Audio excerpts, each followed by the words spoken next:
Hi, everybody. My name is Andrey Lushnikov. I am a principal engineer at Microsoft working on Playwright. And today I'll tell you about 4 futuristic features of Playwright. Now, this time around, I actually assume that you have some basic knowledge of what Playwright is. If not, then please pause this video and head over to our official documentation at playwright.dev. Once you have a good understanding of what it is, come back to us. So we also have social presence. We are available at Slack, Twitter, and YouTube. So if you like what we do, please, subscribe to our Twitter, give us a star on GitHub. We will surely appreciate it. Okay, so with this, let's move on to our 4 features. And the first feature is architecture. Now, in the world of web testing and automation, architecture of the WebDriver is actually playing a crucial role. It is the architecture that actually defines what your web automation driver can or cannot do. So to help me to drive this point, let me actually introduce you to a high-level overview of the Chromium application, of the Chromium browser. So I'll draw a quick high-level map of processes that live inside the Chromium app and all the subsystems, not all, but some of the subsystems that exist in the browser. And we'll start with the browser process. And browser process is actually an important one. It's huge, it's complicated, and has a bunch of subsystems internally, such as security and location. And I just put a few of them here. Then for each tab that you have opened, Chromium has actually a separate process that is called a render process. And there are subsystems like CSS, DOM, JavaScript, and workers that all exist inside this render process. Next, Chromium obviously works a lot with network. And there is a separate process for this. It's called network process. And this process funnels all the network into all the other processes in the browser. And actually, there are service workers also inside the browser, and they all live in their own processes as well. So there are many more things inside the browser, but this is just good enough for our needs here. So I'll stop here. So let's say this is our Chromium browser. Now let's consider different ways to automate this browser. And the first thing you can do is to actually have a thing called in-process web automation. And some web automation drivers do this. They inject themselves inside the Chromium application, actually inside the web page. And they drive the JavaScript inside this page using the web APIs. And well, it kind of works, but you can see that this in-process web automation is actually completely oblivious about all the different subsystems in the browser and all the processes we drew here. So surely someone can do better than this. And there is a thing called out-of-process web automation.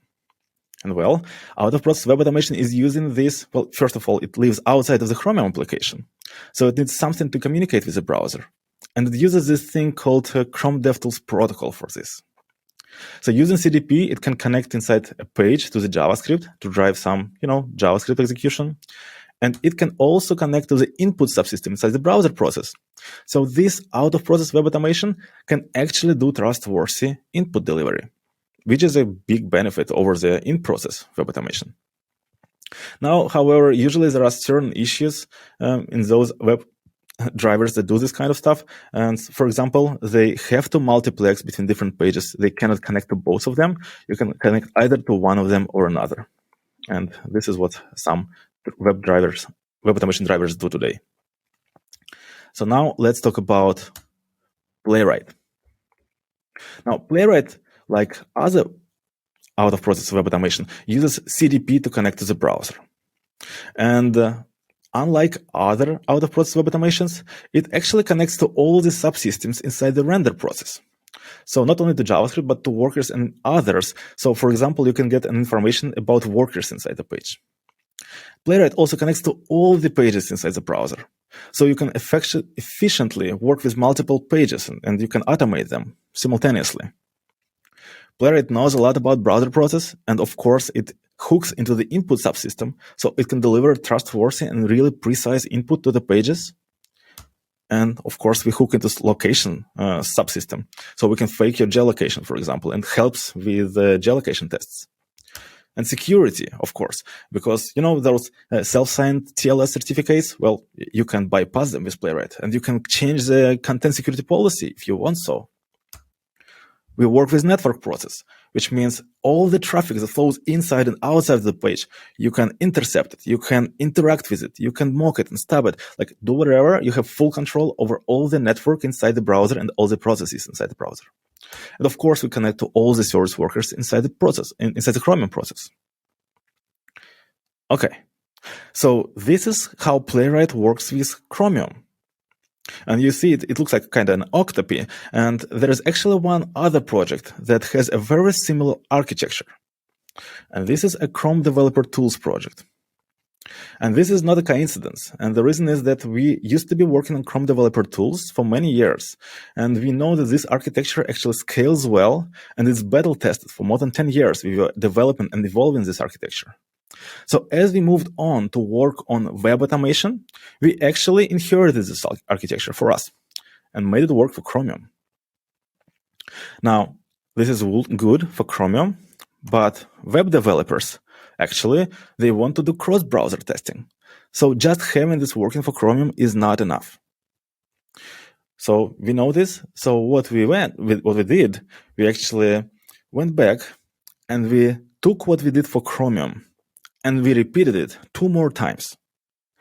First, for Firefox, and second, for WebKit. And now, this is the architecture of Playwright as of today, and this is why Playwright can do all of these things that it can do with the browsers, like all these fancy automations that you can drive with Playwright is thanks to this architecture. Okay, so quick recap. So Playwright architecture is a foundation of all the Playwright capabilities. And it's a battle-tested architecture that we evolved and tested in the 10 years of our work on Chrome Developer Tools. And thus we think that this is future-proof architecture. So no matter in which direction the web will swing in the next 10 years, we at Playwright will be able to follow. So this is architecture. Moving on. Next feature is efficient CI/CD. So future of testing is, of course, in the cloud. So every day, more and more web tests are actually being run in some cloud providers. And we know that, and there is no excuse to deny this and to stay oblivious of this fact. So we don't. And there's a bunch of things we can do to make Playwright a good citizen in the cloud. So let's go over these things. Well, first, we want our CI/CD to be affordable. So when we talk about affordable CI/CD, we of course think about Linux. Because no matter at which cloud provider you go, the Linux box will be usually the cheapest and the most affordable option out there. And Linux is great, it's reliable, it's nice, and we want Playwright to work reliably and smooth on Linux. And so it does. No matter which version of Playwright you use, be it Playwright for Python, Playwright for Java, or Playwright for .NET, it all will just work on Linux. And so do Playwright browsers, like Chromium, Firefox, or even WebKit. All of them work reliably on Linux in both headed and headless modes. And working headless means you can skip this step for setting this Windows system. You don't need XVFB, for example. You can just run your tests in headless mode. Okay, next step, reliable CI/CD. Now, being reliable is actually very important because if your tests are flaky, if your web automation driver is flaky, then you have to retry the tests. And these retries actually cost you real money in the cloud, right? So we want our tests to be reliable. And we have 2 things, two tricks in Playwright that help us stay reliable. And the first is called auto-waiting. And auto-waiting is this built-in technology. It just works. You don't need to do anything. And this technology makes sure that every time you interact with the page, and like no matter what you do you fill things, do you press buttons, it always hits the point. It means like you don't need to do any set timeouts to wait for a certain button to become enabled, right? This is never needed. So for example, if you want to do a click, this is just a list of actions, then Playwright will first check that the element you try to click is actually attached to the DOM. Important. It will make sure that the element is visible because you cannot click invisible element. It will make sure that the element is stable. And by stable, we mean that it's not animated, it's not been shaken on something. It's in a good stable position, so it's reliable to click. We will make sure that it receives pointer events. And this means that if there is a glass pane that captures all the clicks, you don't see it, but you cannot click through it, then we won't click that button either, and we will make sure that there is no such thing in the page. And last but not least, if there is a button, we'll make sure that it is enabled. And this is Playwright auto-waiting, and this makes sure that all your interactions with the page are not flaky and pretty reliable. Now, the next thing we can do to make sure that the tests are reliable is isolate them well. Now, usually there is this trade-off in web automation. You can either have your tests well isolated, and you do this usually by a browser restart that takes time, consumes a lot of memory, and it's a slow process. Or you can make your tests fast, but this way you have to avoid browser restarts, and you have to use different heuristics to clean up the state. Well, at Playwright, you don't need to do this trade-off. We have this thing called browser contexts that gives you the full isolation of tests. It's really free to use. It's super fast instantiate, and the overhead is negligible. So you can always use browser context instead of browser restarts. And this gives you a perfect test isolation, so your test state never clashes with each other. Okay. So last chapter here is we want to be fast on CI. And what this means is that actually as you live more and more days with your web automations and web testing, you have more and more tests to run. And you actually want to have ways to speed up your test runs. And there are a few things we do for this in Playwright. And the first is called parallelization. And parallelization is actually the process that happens inside a single machine. Say, for example, you have a really beefy VM with 60 cores or 20 cores like here. And you want to utilize all these cores to run the tests. Now, good news, Playwright test has parallelization built in. By default, we will consume half of all the available cores to not oversaturate the virtual machine. But you can actually hard code and force Playwright to run on 20 cores by --workers 20. Okay, next up here is sharding. Sharding is this process when you have a bunch of different virtual machines and you want each virtual machine to run a subset of tests. Now, good news, this technology is built in Playwright test as well. You can do --shard and specify the shard you want to run on this machine, and it will just work out of the box. And last but not least is called service. And this is a special API that we have at Playwright. It's called browsertype.connect. And there are external services, third-party services, for example, Browser Stack, that you can use to reuse their browsers that they provide to you. This is already working today, and this lets you scale your tests even further. Now, quick summary. So with Playwright, you can build easily a really efficient CI/CD because you can use Linux boxes and make it really affordable. Your scripts are reliable because they have built-in auto-waiting and really nice and fast test isolation. And last but not least, you are future-proof because you can parallelize and shard your tests as your web test workload increases. Okay, awesome. So far, we talked about two features, and all of these features were very engineering focused. But this is not actually what we work with, right? We work with real human beings, and our job is to make human beings happy. So now I want to talk about two features that we do to make sure that our clients are happy and enjoying working with Playwright. The first feature is called inspector and code generation. So for this, let me actually hop into my terminal to demo it for you. So here I am. I'll start from scratch, and I'll start with a new folder. And I'll do npm init playwright here. And this is a fancy command. And what it does, it actually bootstraps Playwright project for me. I can pick a language. I can specify a folder for my end-to-end tests, and I can opt into automatic GitHub Actions workflow. Sure, why not? So once this whole thing is done, it will create a bunch of things for me. It will create a test, like an example test, and it will create an example config for me. So let's wait for it to conclude. Okay.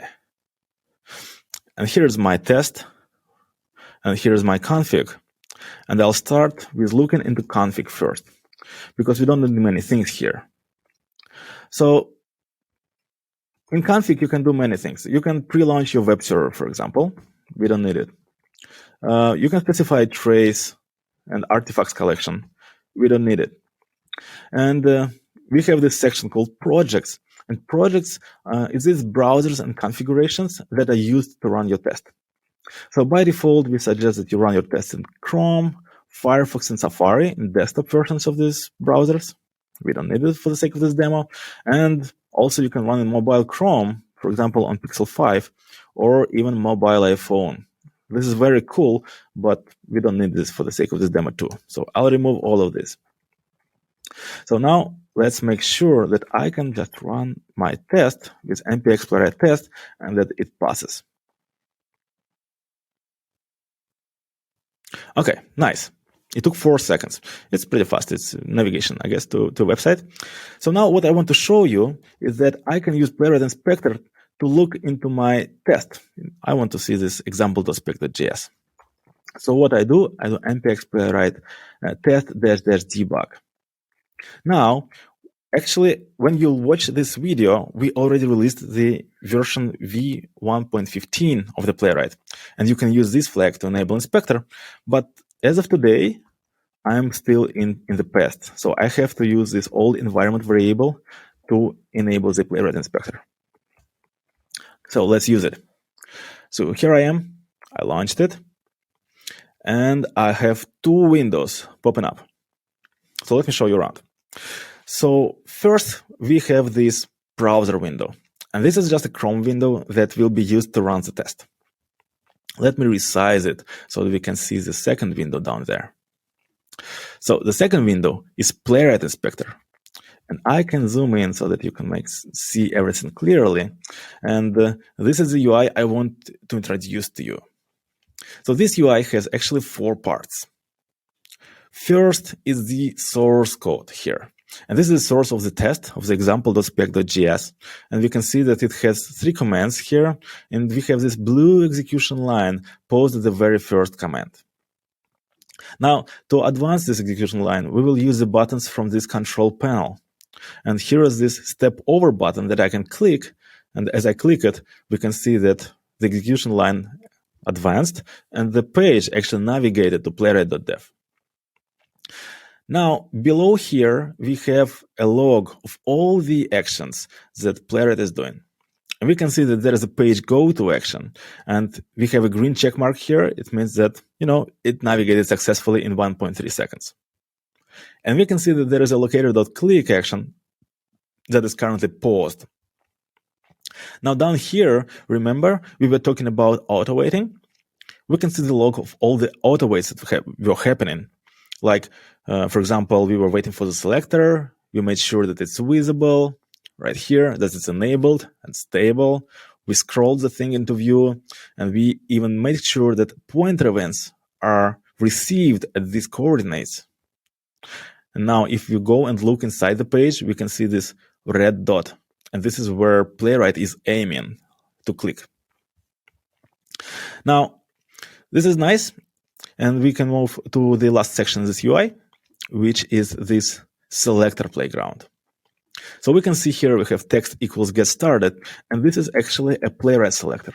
So I can put different things here. For example, text equals docs. And we can see that in the page, docs is now highlighted. I can say text equals API. And I can play with different selectors. And, it supports all of the Playwright selectors. I can say, CSS equals, I don't know, what's there, footer. There's not such thing. I'll say text equals API. Yeah, nice. And it selects API for me. And I can type things here, but what's even more cool, I can hover over things using this Explore button. So as I click the Explore button, the Chrome window activates. Now, as I hover over the different elements inside the page, I can see the different selector as Playwright suggests for this element. For example, this is a span that has text Playwright. And this is the text equals docs, and this is the text equals Node.js. Now, as I click the thing, it will put the selector that I just saw in this input field. And I can further, enhance it. I can say body. So this is selector playground, and this is playwright inspector. And I can just resume the test to continue its execution. Now, this was very cool, but the next thing I want to show you is how I can easily author different tests. And for this, I will use the npx playwright Codegen command. Now, I want to save my results right away into end-to-end github.spec.gs, for example. Let's launch it.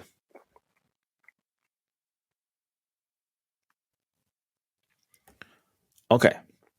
So now, again, I have two windows opened. One is the Chrome window, and the other one is Playwright Inspector. This time around, however, I have this red record button highlighted. Let me zoom in this UI. So now, as I do things inside my browser, for example, I'll navigate to github.com/Microsoft, for example. We can see that this navigation is actually recorded in the script. So as I scroll down and type Playwright in the search box, Playwright, and click the Playwright, I can just continue doing things here. And I can see that as I hover over things, I have this hover with selector. So that I can estimate which selectors are good and which are bad. I'll just keep typing, navigating things. I'll click something. So it's good enough. I think I have a good script. I'll just terminate my Codegen. Let's go ahead and look into my end-to-end. Yes, so I have a really long script with things, and you see all the clicks and fields and presses, everything is recorded. So now I can just do npx playwright test GitHub to run this test and make sure that it actually works. And I can even run it in a headed mode so that I can track its execution visually. So let's see, it navigates to Microsoft, types in Playwright, navigates to Playwright. That was very, very fast. So it took just 9 seconds to follow the script, and it all worked. I didn't have to change anything. But of course, if I want to add some checks and assertions, I can go ahead, enter the script, and change it. So this was Codegen. So quick recap. So we just saw Playwright Inspector and Playwright Codegen. So we can launch Inspector with npx playwright test --debug as long as you use the new version v1.15. And you can launch code generation with the npx playwright Codegen command. Okay. Once you do either of these, you are presented with this beautiful Playwright Inspector UI that has 4 parts, and we talked about each of them. And specifically, my favorite one is this Selectors Playground. Cool. So we just saw how easy you can author tests locally and how you can debug your local failures with Playwright Inspector. Now, what would I do if I have something running on CI and my test, for example, fails on CI, but I have no way to reproduce this failure locally? Like, of course, we can record a video, and Playwright can do this, but wouldn't it be cool if we can actually dive into the DOM, dive into the network stack of the browser, and dive into the console? Well, let me introduce you to Playwright Tracing. So Playwright Tracing is a technology which consists of 2 big parts. First is trace.zip files. And this is a portable file format that stores all the information about the script run. It stores all the Playwright actions that happened, all the events, the screencast, the network log, the console log, and even the DOM snapshots on every stage of your test execution. And next, we have a special tool called Trace Viewer. And this is a graphical user interface tool that you can use to explore these trace files. Now, you don't need to install anything specific. All of this is actually bundled to all of the playwrights. So let me actually just show you what it looks like. So luckily, I have this, GitHub actions from repository. I have this action, and I see it failing. So this is my build action, and unfortunately, my test failed. So I was trying to click some woof button, I guess, and something went wrong, right? It didn't work out. So right here, I can see that there is a command that it tells me to run to explore and figure out the details. Well, first of all, I need to go and download this trace file. And in GitHub, there are these artifacts, and they're uploaded test results for me.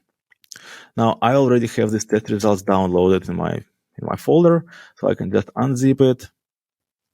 And next, I can go back to my build, copy this handy command, hop into my terminal, paste it, and I have to change the path slightly. It's downloads. And it opens a trace viewer for me. Now, this trace viewer contains all the information about script runs and has quite a lot of information, so let me introduce you to various parts of this beautiful UI. So first and foremost, at the top, we have this timeline. And timeline has actions and screencast overlaid over next to each other. So I can scrub over this timeline and I can see how the test is actually progressing. So right here, I can see that electron has been typed in, and I can see it actually inside the screencast. Right here, I have these bars, and the green bar is clicking, and the red bar is filling, and the blue bar is navigation. So I know that navigation took 1.2 seconds to complete. Now, here on the left-hand side, I have list of all actions in chronological order. And I can see that first we did some navigation, we awaited some navigation to happen, we were then doing some clicking and filling and stuff. So this list is keyboard navigable, so I can just go up and down. And every time I select an action here, I can go all the way to the right-hand side of this UI and figure out all the details in this action details sidebar. So here I have all the information. For example, what was the actual action? What were the parameters of this action? Did I have any response? What was the log of this action? What was going on in the browser console? What was happening in the browser network stack? Like, for example, I can even expand each of these requests, right? And I can go look and see, this was some image downloaded. So these are the details of the actions. And for each action, we actually take 3 DOM snapshots. For example, for this go-to, we have a before snapshot. And this is, we were navigating from an empty page. This is before the action. And we navigated to a GitHub page. And this is a DOM snapshot after the action. And for different things, we have different before and after. And we have also this action snapshot. And action snapshot is a very specific time of the action. For example, for click, it shows you a point of time right before the click happened. So for example, in case of clicks, you can see this red dot. Let me actually try to zoom in thing for you. This red dot, and this is where we will click. And, for fields, you can see this highlighted field. This is about to be clicked. And after, we have this electron type. Now, I told you this is a DOM snapshot, which means I can actually go and, type things in input fields. And there are CSS animations running here. And I can scroll the page because this is a real page. And I can even go and inspect it with developer tools. So, what does the DOM look like? Well, what it looks like. So this is a real DOM snapshot. You can interact with it, and you can, it helps you figure out what's going on inside the browser. And finally, what I want to show here is this big red exclamation mark next to this very last page click action. So this is actually the action that didn't succeed. And we have this action was interrupted statement right here in the details panel. And we can see that we were waiting for selected text equals wolf, and we were waiting hopelessly until the test was interrupted because of a timeout. So, of course, if you look just at this DOM snapshot, there is no text equals woof. There is no woofing on this page. So, it makes sense. And this was Trace Viewer, and this is how you debug your tests on CI. So, quick recap. You can use show trace command to open trace files. And once you do so, you are presented with this UI, which consists of 4 parts. It has a timeline with screencast overlaid with commands. It has action list. It has action details on the right. And in the middle, we have a beautiful DOM snapshot. That's a real DOM snapshot, and you can inspect with DevTools. Okay. So this is it for our today's presentation. Quick recap, what we've just seen. We saw 4 futuristic Playwright features. We saw Playwright architecture, and we think this is a state-of-the-art architecture. We saw how easy it is to actually build an efficient CI/CD with Playwright. And we got an introduction to 3 Playwright tools, which is a Playwright Inspector to debug your tests locally, Playwright Code Generation to easily author your tests, and Playwright Tracing, which is a tool for post-mortem debugging. Thank you. And if you have any questions, please feel free to ask.